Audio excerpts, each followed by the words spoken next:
in the room. At this time, I would like to call the meeting to order and ask that you will join me in the pledge of allegiance to the flag. I pledge allegiance to the flag of the United States of America and to the republic for which it stands, one nation, under God, indivisible, with liberty and justice for all. At this time, I want to turn it over to Superintendent Joe Garza for a presentation, and then after that, then the board will come up and answer questions.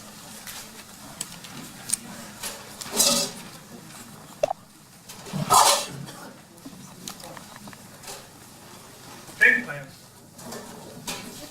So we'll walk you through the first of 3 budget conversations where we plan to share with you more information about our district, discuss our current and our future budget situations, and give you an opportunity to provide feedback and ask questions. On behalf of the entire board, I want to thank you for taking the time to join us tonight. We really appreciate all of you being here. First, I'd like to introduce, this is Superintendent Joe Garza, Roger Dixon, our Chief Financial and Operations Officer, and Kelly Sanders, our Chief Academic Officer, and Diana Hanson, our Executive Assistant. And then the board members, when they come up later, we can introduce ourselves. Superintendent Garza will go through a presentation that has information about our budget, our structural deficits, as well as information on possible solutions we've been investigating. After the presentation, audience members will have an opportunity to ask questions and to provide feedback. When you're called on, please state your name and your affiliation with the district. For example, my name is Tom David, and my daughter graduated from New Bern West, and my name is Joe Garza, and I have 2 children that attend Eisenhower. We have 90 minutes here this evening for our entire conversation, so please be respectful that when it is your turn to provide feedback or ask questions. Please ask just one question at a time so that everyone in the room has an opportunity to be heard if they so choose. And then we'll double back to those who have multiple questions as time allows. Also, if you don't get an opportunity to ask your question or provide feedback, or you don't want to do so in front of the entire group, we have sheets of paper in the back and pens at that back table where you can write down your questions. We encourage you to fill them out and leave them with myself or Joe or one of the other representatives from the district. So with that, let us begin. Joe. Yeah, so I know some people are standing. We want to make sure everybody has an opportunity to be seated. There are some seats up here in the front yet.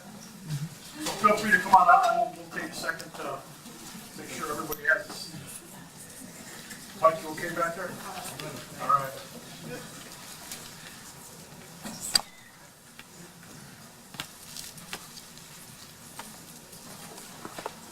Can we make sure she gets a seat, please?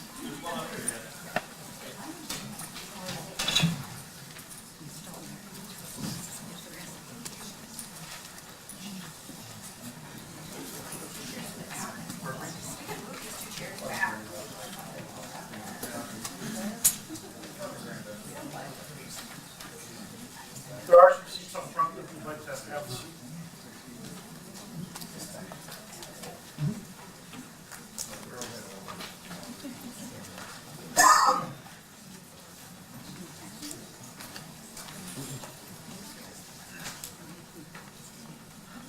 Okay. Yes, great. I think I win the bet for the over-under. Thank you all for being here. We really appreciate it. Again, I'm Joe Garza. I'm proud to have served in this school district for the last 10 years. I initially started as the assistant superintendent for 4 years, and I've had the honor to serve for the last 6 years as the superintendent.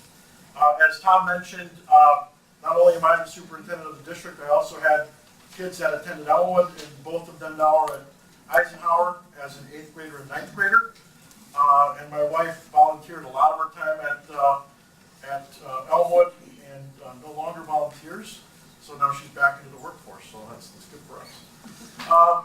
So welcome and thank you all for being here. I would encourage you to continue to get the word out, to make sure that we separate facts from a lot of what conversations that are being had without necessarily all of the context of what the board has worked for over the course of the last several years. So I'd appreciate the word of mouth. Getting people here is going to be important. But again, thank you all for being here. The reason why we're here is really to talk about school funding and how it's impacted us in the school district of New Berlin. And this slide, I just want to have you take a brief second to take a look at it yourself. But this kind of explains, it's a very complicated formula that drives school funding in the state of Wisconsin. But this is how it impacts us in the school district of New Berlin.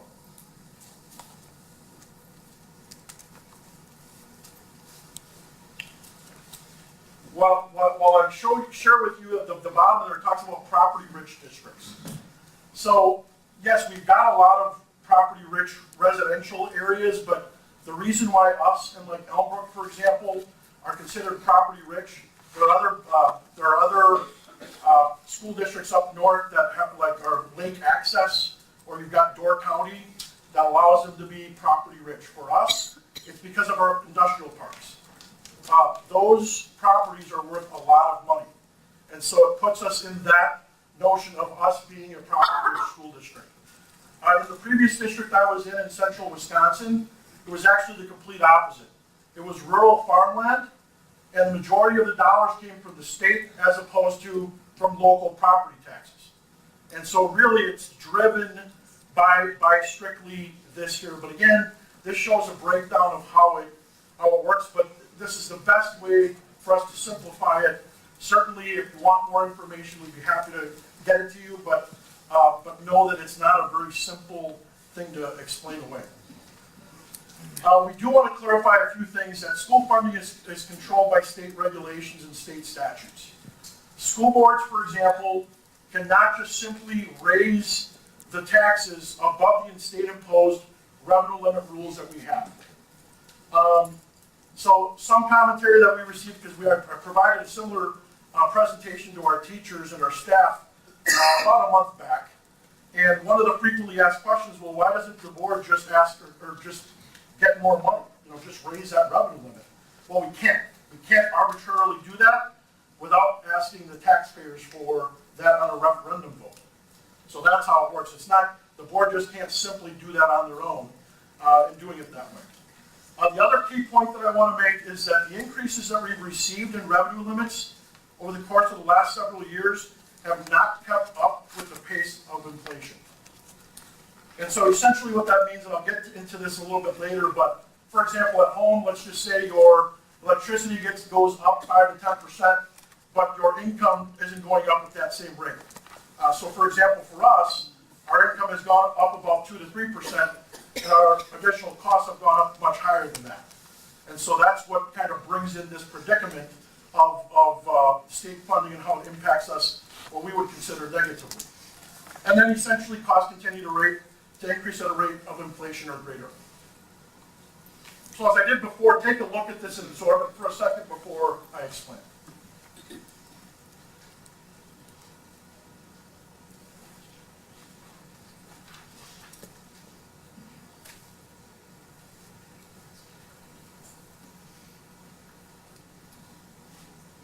So these are where our dollars go specifically. And I don't need to get into detail as far as the breakdown, you have them there. The one common question that we had come up about tuition payments, for example, was what are they? Well, specifically, the state voucher program. So as you may be aware, the new voucher program allows students to take dollars with them to private schools. And so we actually have to pay for that as a school district. Another thing that we have to do is if we don't have the services to be able to provide students with, say for example, significant disabilities, in order for us to allow them to get the appropriate education elsewhere, it costs us tens of thousands of dollars to do that. And so we have to pay tuition for that. Another reason why that amount is there is also for open enrollment out students as well. And on that note, I'll switch to the next slide.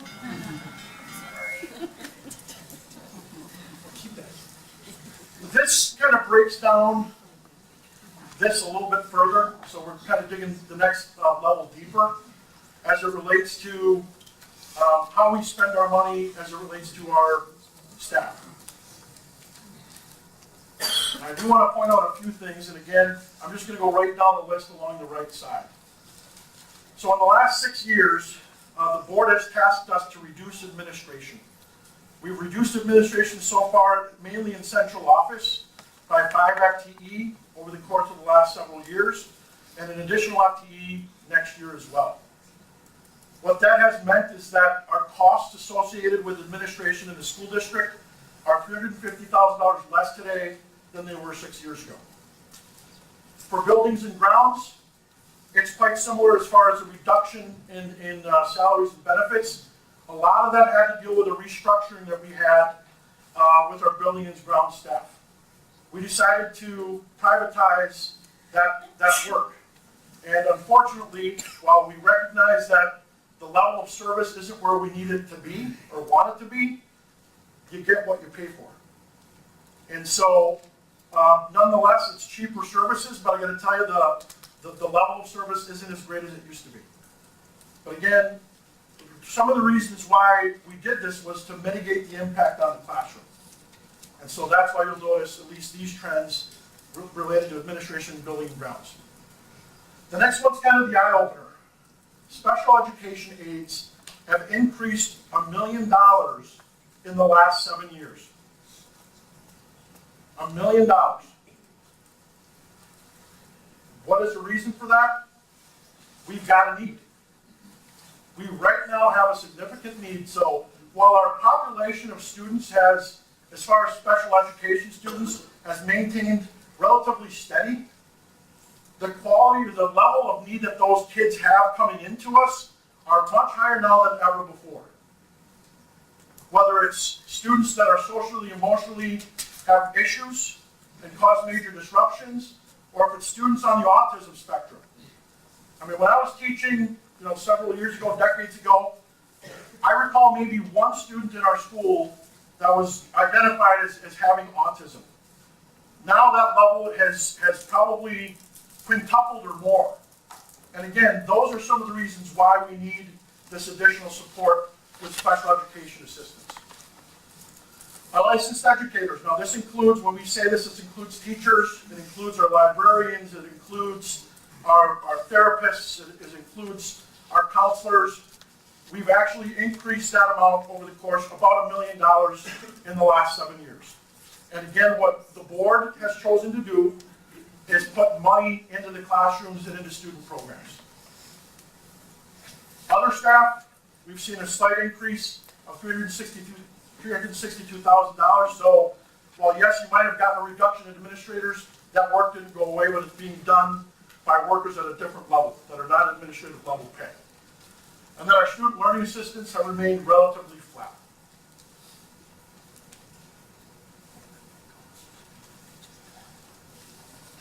I stand before you being a very proud superintendent and a very proud parent.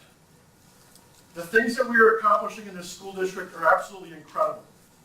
We all should be very, very proud. And what I'll tell you is, our teachers are incredible. We are fighting day in and day out to not only keep our quality teachers, but also make sure that we get the best and brightest in front of your respective students. That's where the biggest impact is going to be made. And we're getting results. We are absolutely getting results. Here are just a few accolades that we should be very proud of. And back to this one, to clarify, all of our schools either significantly exceed or exceed expectations according to the state report cards. So we're doing some awesome things. I'd be remiss not to include parents in supporting our efforts as well. Elmwood should be very proud. They received this honor this year. They are a Blue Ribbon school. For those of you that are here that remember Prospect Hill, that was also a Blue Ribbon school, and also New Berlin Eisenhower has been accredited to do the National Blue Ribbon School as well.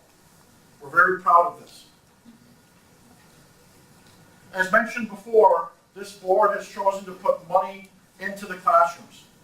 When I got here 10 years ago, the opportunities for students were quite limited, to say the least. Since then, we've expanded tremendously, and we are being recognized. So not only have we expanded the programs, but our programs are of quality nature. So our robotics team, an incredible opportunity for many of our students. We've got a certified nursing assistant program where we partner with Linden Grove Communities. They have a facility just up the road here. I'm proud to serve on that board as well. They've got facilities all throughout Waukesha County. We partnered with Waukesha County Technical College and now have a CNA lab at Eisenhower that allows students from Aiken West to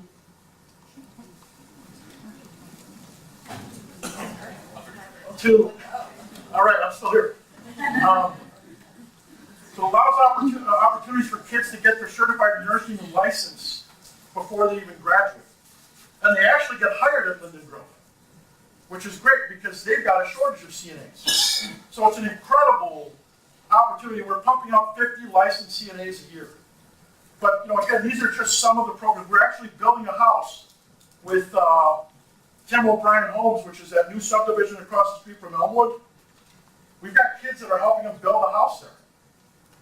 We've got kids that are actually so we've added devices. We've added not only Chromebooks, but also iPads. Our own kids are our Genius Bar. And they're getting certifications for it. So actually IT certifications as they're doing this work. Again, these are the investments that our school board has chosen to put money in that we're very proud of, and again, very successful in. I'm not going to read these to you, but again, we believe in holding ourselves accountable. And so we want to be able to see results. These are some of the results that we've been able to read.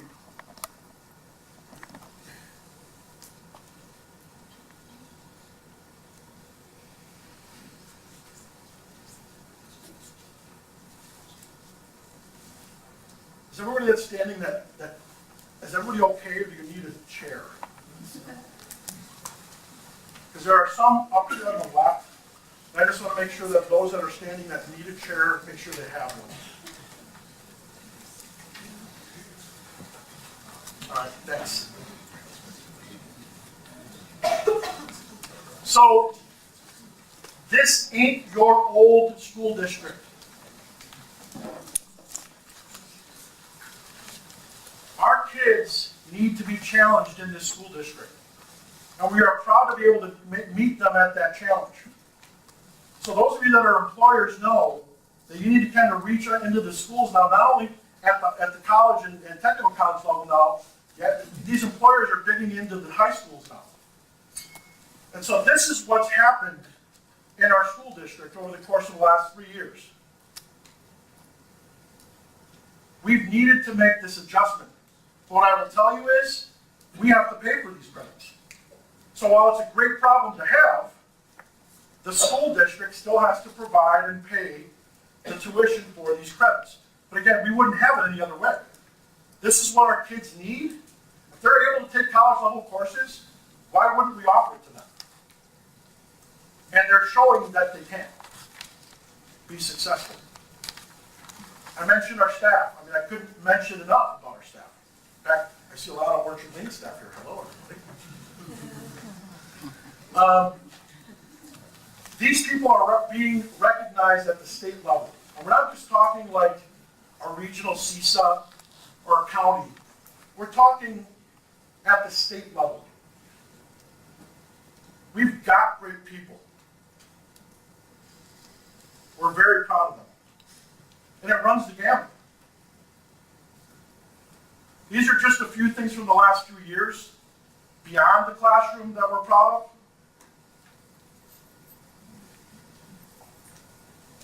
And whether it's activities or athletics, our kids are successful.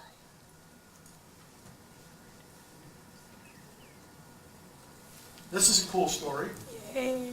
If you haven't heard about the Sparkle Cheer Team, it's in its infancy, first year this year.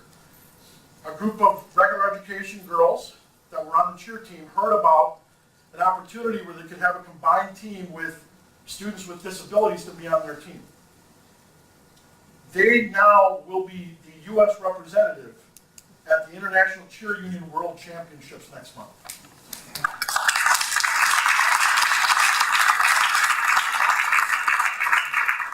And that is just, it started with the students. And then they got the support of one of our special ed assistants She was a former college coach and cheerleader herself, and she actually happens to be working with students with disabilities, and it just went on, and here we go. I mean, this is just a great story. If you haven't heard about it, check it out somewhere, because you need to. As mentioned before, it's not too often that you get the speaker of a house to come and check out what you're doing at your respective school district. Paul Ryan was here. He had a chance to tour our facilities and check out our programs, and this is what he had to say about it.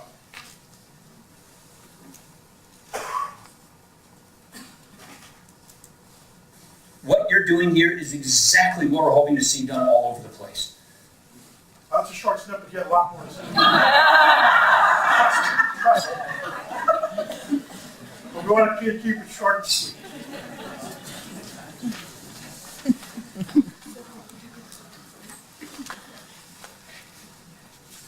All right, Dave. There we go.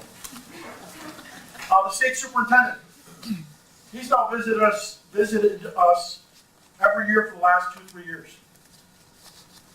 Because we've been working closely with the Department of Public Instruction, and they are actually following our lead on the things that we're doing here as it relates to things that they can do at the state level to impact all school districts. So we are a model school district. And we've got a little longer snippet from Tony.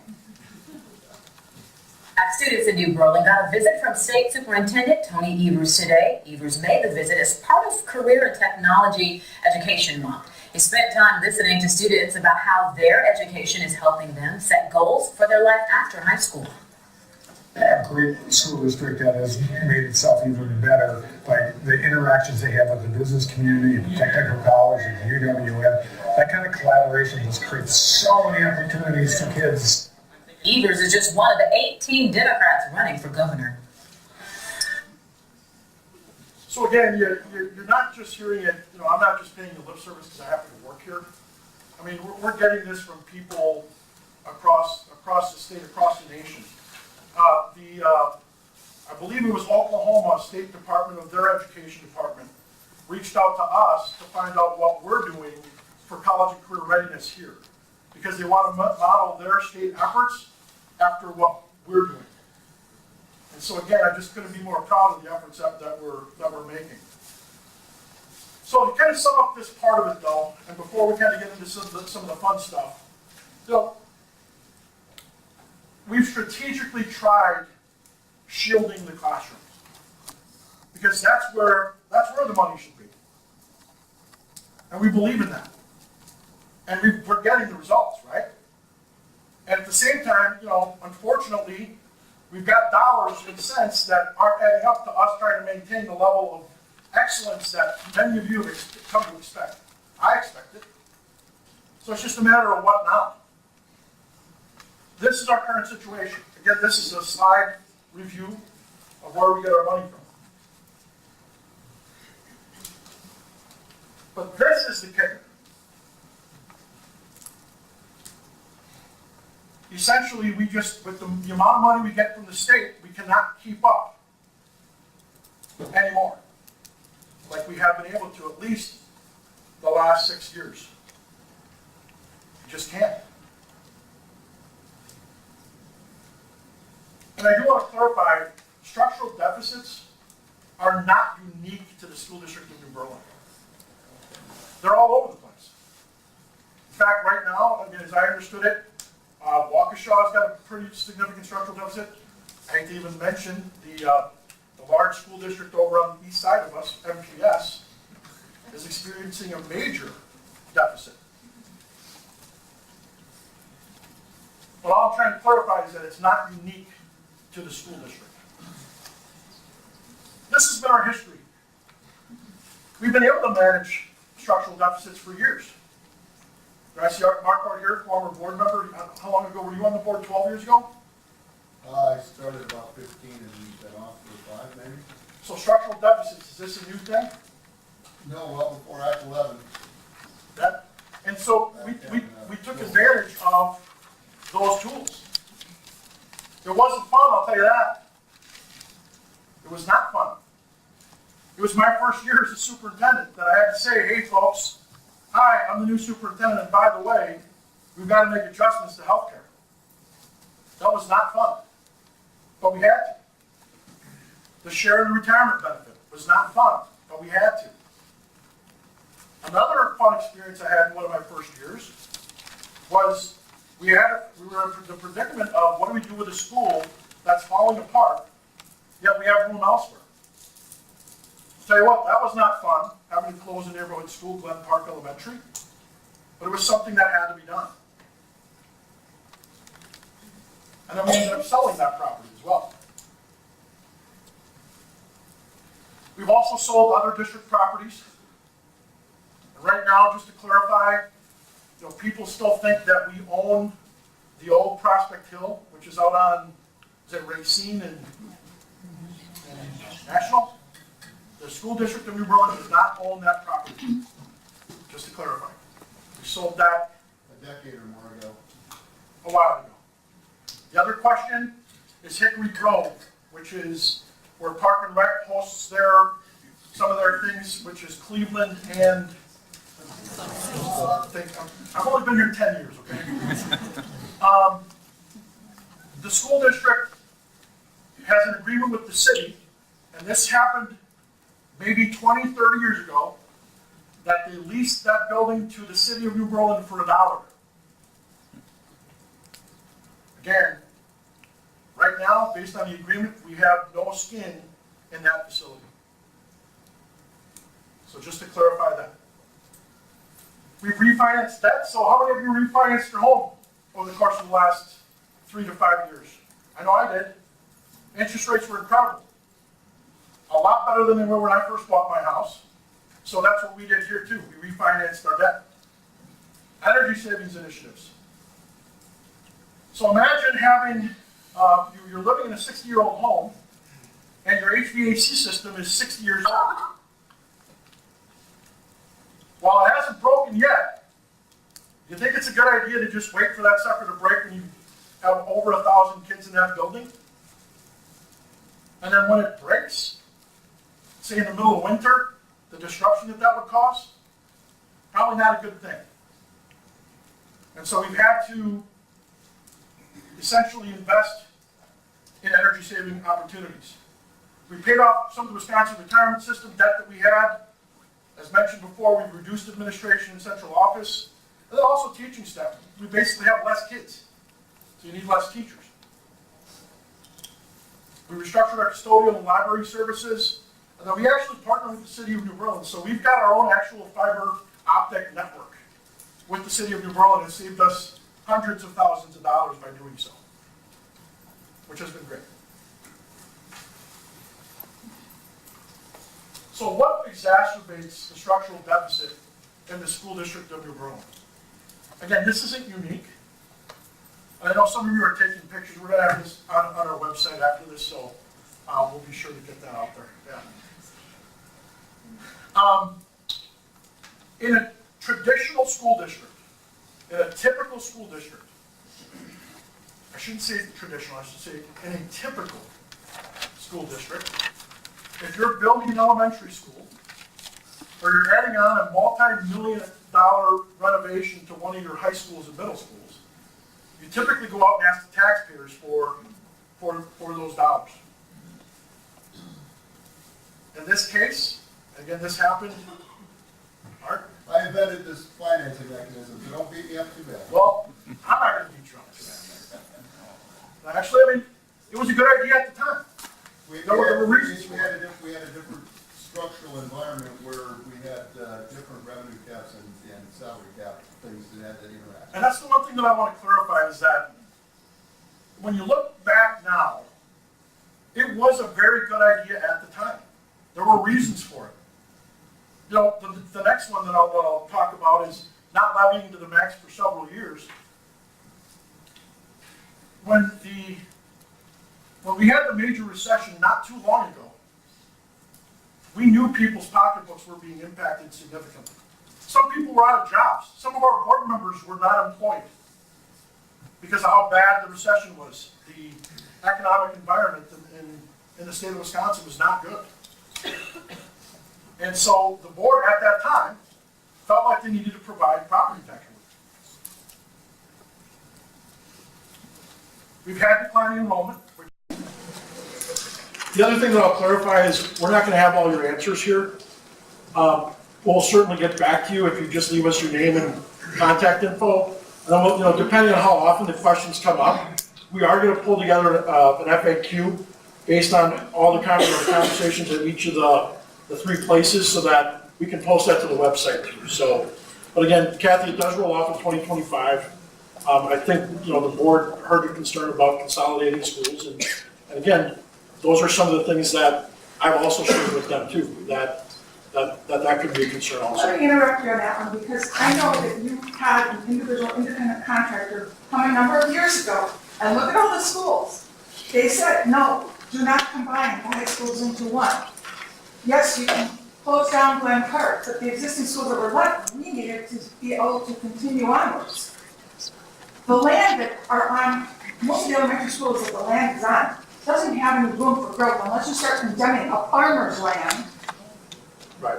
And or there is no more, and you're gonna start condemning housing that's around it. Yeah, and again, those are some of the concerns I've raised to the board too, that the board has considered, and again, that's not a good, not an easy option certainly, but something that we were asked to work.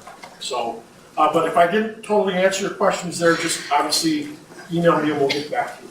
Well, I Tom, think you have next it up would be here? fair to ask, to get an answer as to, is it gonna be actually retired and paid off in full in 2025, or is it just gonna push back from that time? Excuse me? Those bonds that were rolled back, pushed back, are they actually gonna be paid off in 2025, or that's when the debt retires? Again, I'm assuming that when you say rolled back, that you're talking about the Ronald Reagan and West ones. I'm not sure which bonds you're referring to. I think Art can speak a little bit more to this. No, the Reagan and West bonds were 20-year bonds taken out in '05, and they're on schedule to be retired on schedule. Half the principal was paid off in the first 10 years. Right. As do our board policy to pay the principal off quickly. And so those should be, that payment should be ramping down as we go. It'll ramp down from here out to 0 at the end of 2025. But was there other debt that was incurred after those were taken out that should have been in that? Not inside the cap. We pretty much use that. We use that bucket for that purpose. I mean, so the additional debt, as I mentioned, there was the ESCO projects in my conversation with the HVAC. Those bonds have nothing to do with the structural deficit. But we did have to build a sewer line. Believe it or not, we as a school district own a sewer line from New Berlin West over to Calhoun. Because of the way that the city ordinances work, we had to buy a sewer, so there's a bond out for that. There's also a bond out for the boilers at New Berlin Eisenhower, which unfortunately those went out at a very bad time. Fortunately, we were up against a winter break, we were able to fix them at that time, but we had to pay a premium because we didn't have any other option to deal with it. And there was a third one where we paid off the Wisconsin retirement debt, which in essence saved the school district tens of millions of dollars by doing that. So I hope that answers your question, but I think we're gonna move over here to the next person. I can wake up my doctor's table. That's okay. This is weird. Hi, my name is Kimberly Sherwood. You're good, I just you're good. hate having my back to people. So I am a mother of 3 children in New Berlin. I've got 2 at Orchard Lane and 1 at Eisenhower Middle School. And I really would like to address the issue of a referendum. I grabbed a lot of information from the DPI, which is not anybody's, everybody has public access to the information. But through the Wisconsin DPI, just last week, on April 3rd, there were 66 referendums just in the state of Wisconsin, so all having to do with education, and 49 passed. That's a huge percentage. And from my meager, when I was sitting here going, oh, what does this one read, what does this one read? More than half of them had to do with, that passed, had to do with the operating costs. So I really strongly for you to consider having a referendum.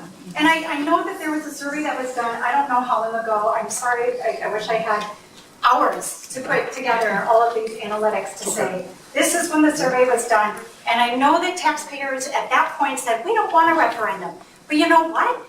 You can't squeeze blood out of a turnip. And we are at a point where we have to get our funding up. I am a strong advocate, obviously, it's not closing Orchard Lane. I feel that our classroom sizes are big. They're over 20. And I was part of Glen Park closing. And so this is kind of sour for me to be back here. Really don't like it at all. But I would like to know, why no referendum? Why did you not push that forward? This information came out to us with enough time that you could have gotten a referendum in. Thank you.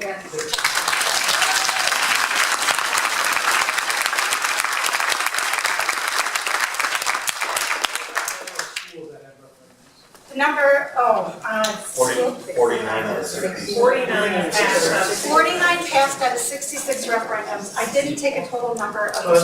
Some of them are in the same school district. There were a few, but only 9 of them failed. Just so that you know, only 9 failed. But if I can speak to that a little bit, the referendums can be very divisive. So when they don't pass, what do? Right? Mhm. So you have to kind of understand what the marketplace is, or you just spoke about not being for a referendum. So there's a lot of people out there that are for it and a lot that aren't. But historically, this New Berlin School District area has not been in favor of it. That's been a historic stance. So I understand your position, I completely do, but again, it sounds easy, but many of us don't pass, and many of us don't make it to ballot because they kind of test the waters before they put it on the ballot. So that's why you have a high percentage, because they've already tested When it. was the last one? Elmwood. 15 years ago. Yeah. For Elmwood. New people. All right, Liz, My name is Beth Singer. I have 2 daughters at Orchard Lane, but I'm not here as a mom tonight. I'm here because I have professional experience. I'm a certified public accountant. I have over 15 years of business experience, and 5 of those was in volume forecasting in a multinational business. So what I did is I looked at the capacity from the 2011 studies you did before you closed Glen Park, and I looked at the current enrollment. If we close any one of the elementary schools, we're going to be down to 18%. Actually, currently we're at 18% capacity. If we close any of the elementary schools, we're going to be down to 7% capacity. And if you go on decline, enrollment is declining. But you know what? We had a recession 6 years ago. What are people doing now? Having children. And so what has happened is that if you look at the elementary enrollment, it's starting to tick up. And as those kids keep going through school, guess what? You're going to stop the decline. And so if we close the schools, and that's just the historical trends, it's not talking about the elderly that are going to be moving into the new building at Sunny Slope that's going to add the 150 units for our seniors. It's not talking about the extra subdivisions and the kids that are going to move in there. This is current capacity. If you close any of it, you're down to 7%. And you know what? We can all learn a lesson from Brookfield. You know what they did 5 years ago? They closed a school. What did they do? Reopen it. They spent $2.5 million for Swanson to build extra cafeterias for the short term. This is not a responsible solution to shut a school and save $1 million, although in newspaper it's quoted that Glen Park saved $429,000 each year. But if it saves $1 million, but we have to spend $2.5 million in 5 years when we realize that enrollment's going up again, it's not a good decision. So my ask here is, as a professional, look at your enrollment numbers. Don't assume that what has happened in the past is going to continue. We need to look at the trends, but then also look at what's happening.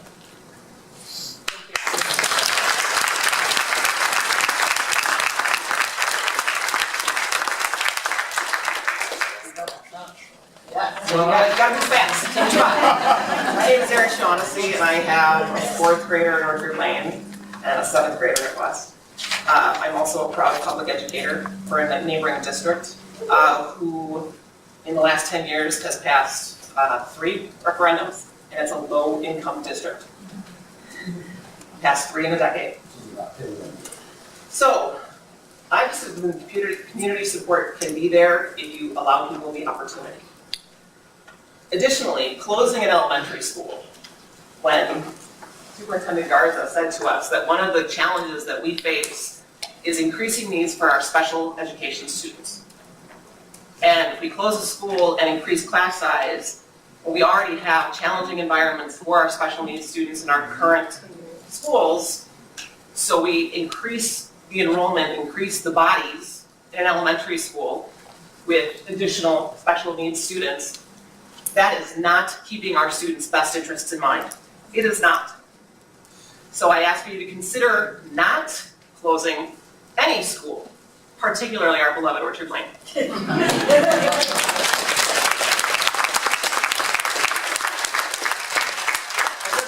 Next, the floor is up here, I guess. Yes, sir. It's kind of deja vu. Jim Suflu, got 3 boys, one at Ike. How are you? Thank you for your time this evening, all the board members as well.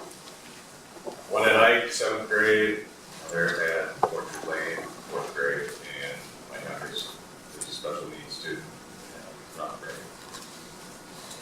I proposed this question when Glen Park, we were sitting in the same facility, it was at Glen Park at that time. Have you explored any green opportunities to get federal grants or monies to improve the schools as they stand now, instead of everything out of pocket? Is there any grants available? Have you explored that opportunity? And if so, why not? Or if not, Sure. why not? If I may. Go ahead. Yeah, so the board had tasked us with bringing as many options as we could to the table. And certainly, one of those options was to consider, believe it or not, solar energy in the state of Wisconsin. But what I will tell you is that the markets have shifted significantly as it relates to solar energy in the U.S. And, based on some of the research that we did, solar energy is actually, while there is a return on investment, it's a slow one. Isn't that what this is all about, though? Return on investment, long term? I mean, how far do you budget? Sure. I was here 6 years ago for Glen Park. I'm here again. Am I going to be here 6 years from now? I mean, does anyone have an answer? How far do you project your budget? Well, one of the things that he was talking about with solar energy, it was a 15 to 20 year return on investment. It just didn't make any sense. Okay, well, let's invest it, and then people down the road won't have to go through. But it'll just make our structural deficit Yeah, numbers it just makes it worse in the You have short to term. invest right away, and then it pays off significantly down the road, and we're not a private entity. Okay, let me know if you do. But we don't need the benefits, like if your home does it or a business, you get benefits. We're a federal entity, so we don't get that tax benefit like others do initially, because we don't pay taxes, right, from a federal perspective. So it's not as easy to do for a school district as you can in different parts of the private sector. Okay, understood.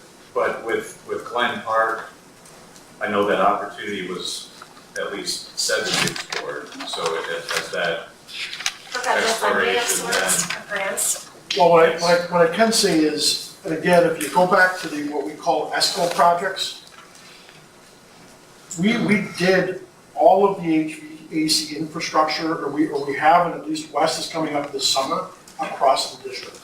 So we took advantage of the tools that were offered to us by Act 32, where it wasn't coming out of necessarily the pocketbook.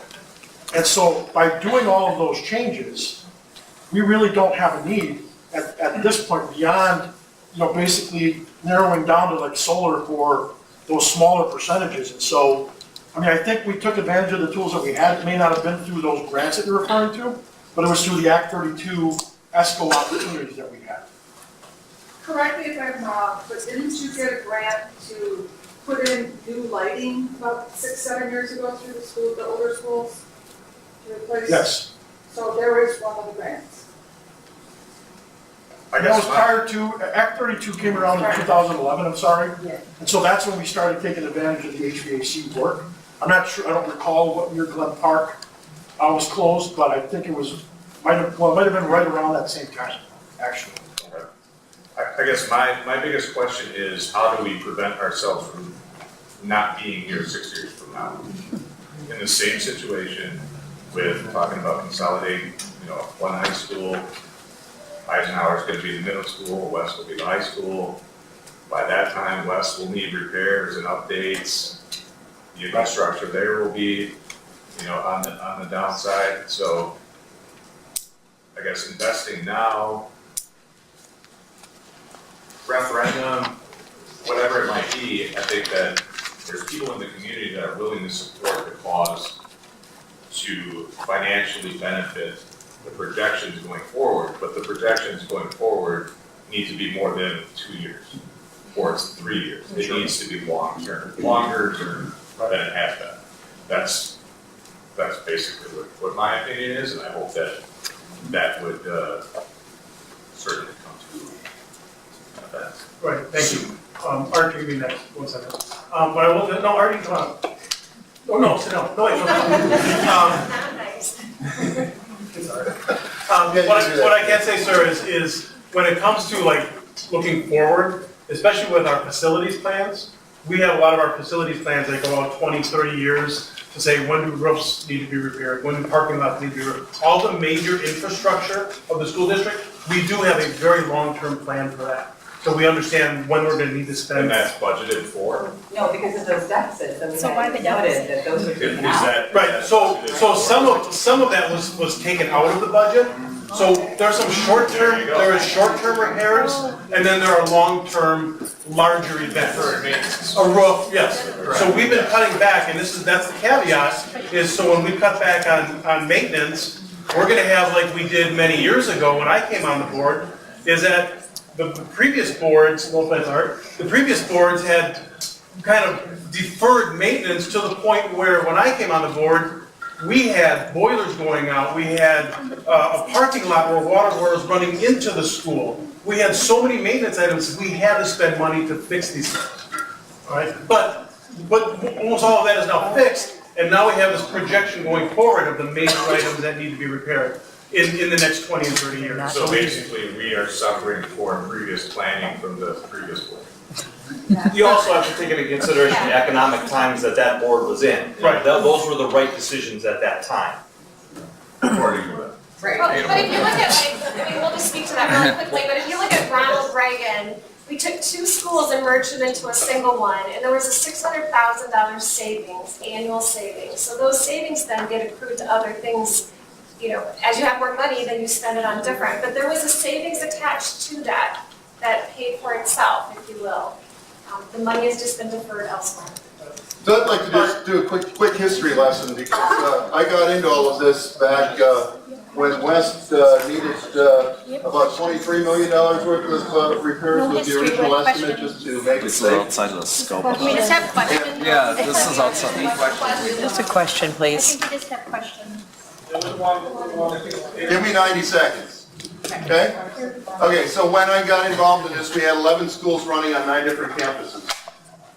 Before I got elected to the board the first time, actually, our current structure is the structure that I had run on with the 4 elementary schools in the corners and the 2 middle and high schools. I originally had run on a 4K8 and got blown out of the water on that because I was going to only have a single high school.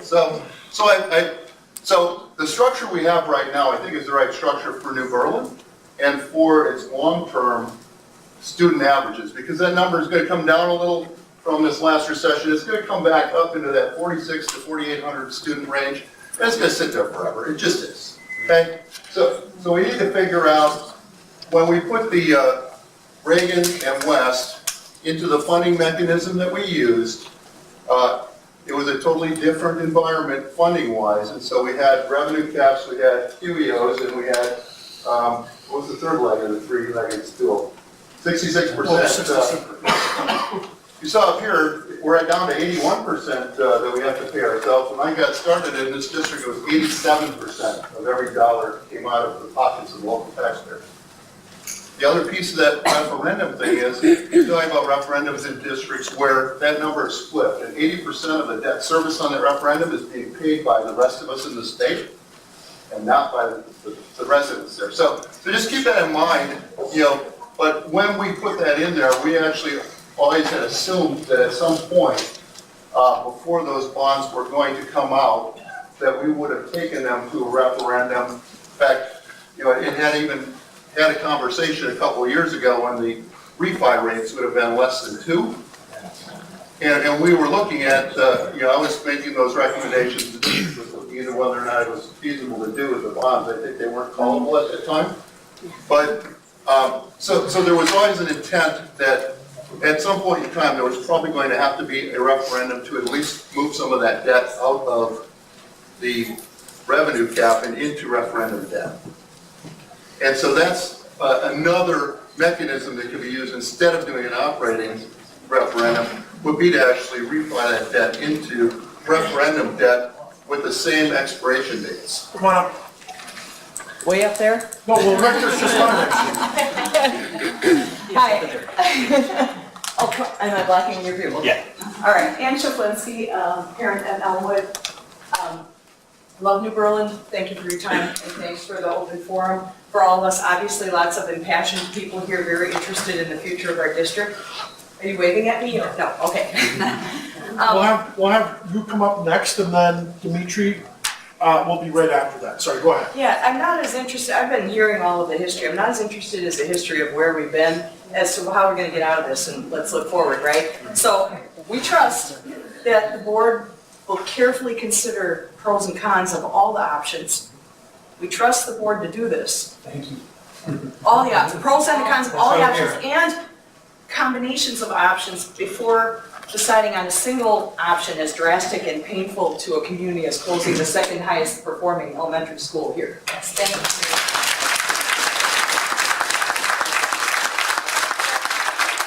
I know there's lots of people in the room to speak to that. I won't belabor that, but I want to make sure we're considering all the options for revenue streams.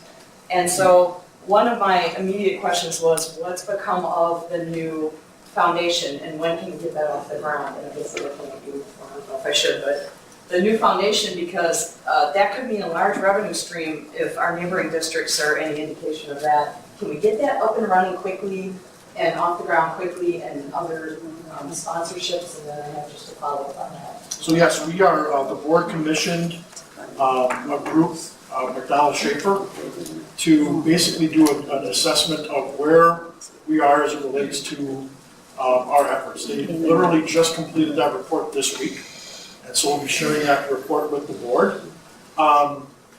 Essentially, there were several things that this consultant shared with us that we need to clarify.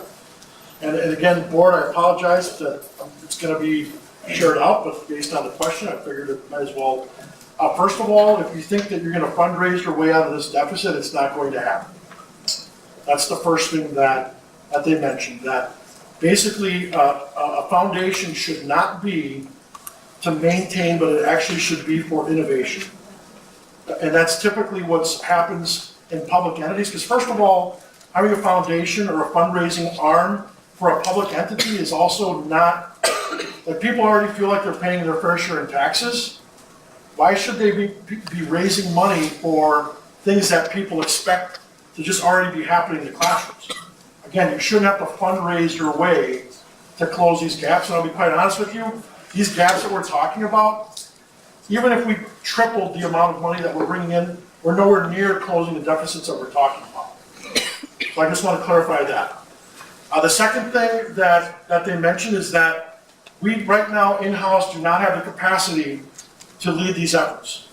We need somebody that has fundraising experience, and fortunately the board, at least the last time we spoke about this issue, the board has already made an investment by hiring this firm, and the board, as I understand it, is considering investing more dollars and bringing these revenues in as well. And so that was the other big thing that the consultant shared was, and the other thing too is that in this community, to be quite honest with you, we do not have a culture of giving in this community, believe it or not. The biggest single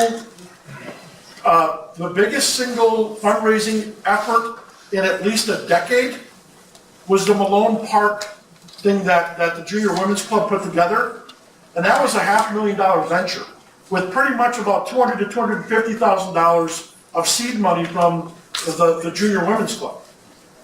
And so you can't just start, you can't expect, so I guess I'm letting the board know, you can't expect hundreds of thousands of dollars to come in a community that's not set up or has the culture of giving. And so, sure, while the efforts, and they suggested a plan, it's basically a 2-year plan, and we've already done some things to get things moving. To expect those results and have them to happen overnight is not a good, you really shouldn't be expecting to reap those kinds of results. Okay, and I'm certainly not expecting that it'll fix the whole problem. Sure.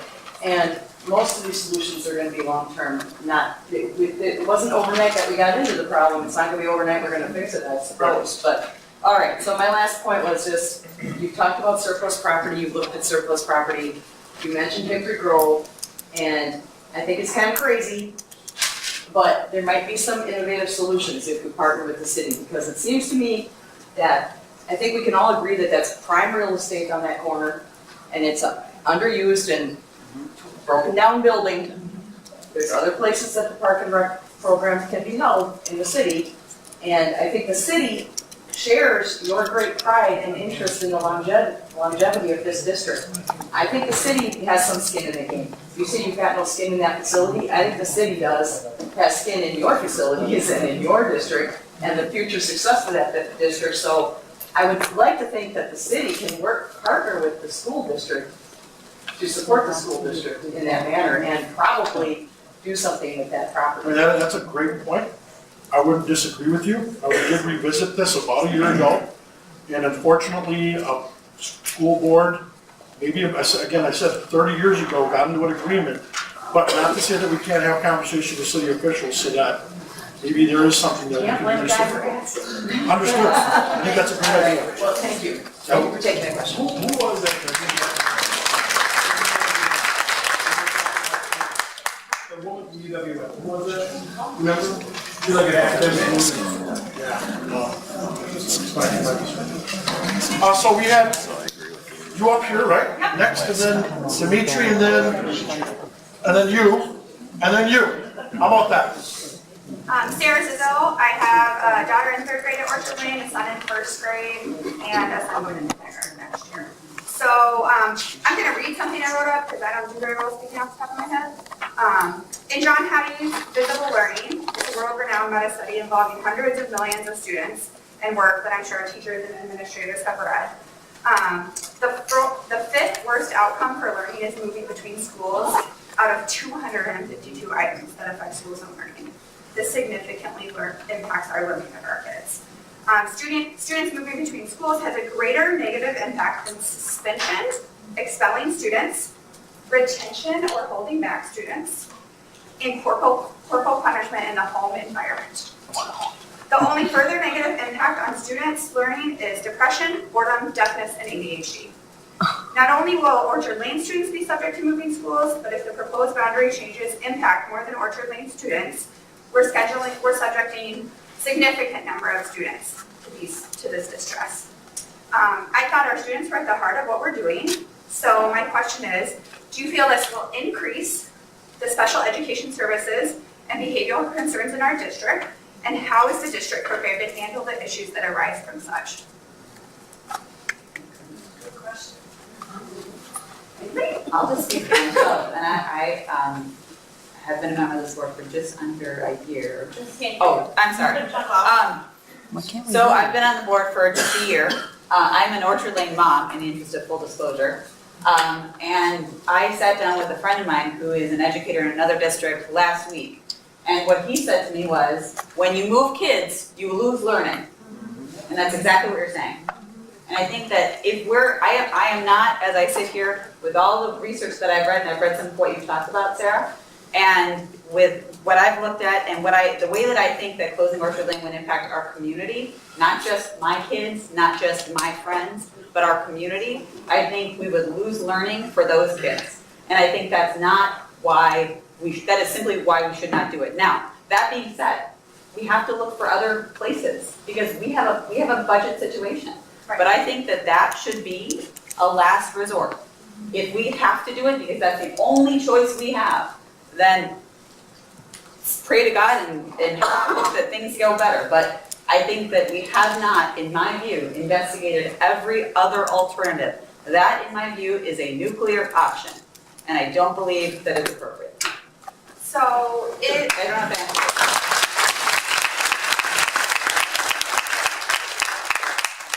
kind of. I mean, my concern is we've already seen behavioral issues in our districts and Mr. Garza spoke to the special needs and the budget related to that. So I can only anticipate as a pediatric nurse. The sky's the limit is what you're saying. That's not at all what I And said. then what each board member thinks the size should be. Right, so we have a window for each grade, for grade level. Go ahead. We can certainly include those guidelines in an FAQ. Okay. Well, not the What's it gonna guidelines, be? What's it gonna be? not the guidelines, the actual data. But we're saying we're not changing our guidelines. You just said, Not the that- presentation said the class sizes would increase. And By, they have been, I can answer that. I can answer the question. I can answer the question. Currently, our parameters are in grades levels 4 through 6, up to an average of 30 students. And my daughter at Elmwood was in a class of 30 kids. And if you ask for the guideline, I'm giving you the guideline. But how many aides with that though? Doesn't matter. Pardon me? Did they have aides with the class size? Were there aides in the room? Years ago, there were 30.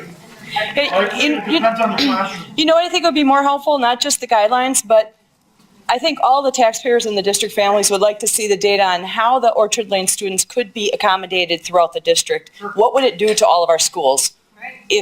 What would that data look like once that analysis is done? We can certainly do that. Thank you. I spoke not long ago with former Senator Lazich and Senator Buchmeier, who they told us when it comes to the budget, they said, you need to call your representatives and just keep haranguing them about the state funding formula. They need to hear from the people. It's not enough that they hear from me all the time. It's not enough that they hear just from me. They're tired of hearing from me. They need to hear from you as well, because that's part of the problem. All right? Can you put their contact information in the FAQ? Yeah. Sure, absolutely, absolutely. So with that, ladies and gentlemen, I am so grateful for you to be here. You're welcome to come at the next two. And we're keeping track of the questions, and we'll be putting them and this presentation will be on the district website. Please bring those sheets up if you didn't get your question addressed or if you have any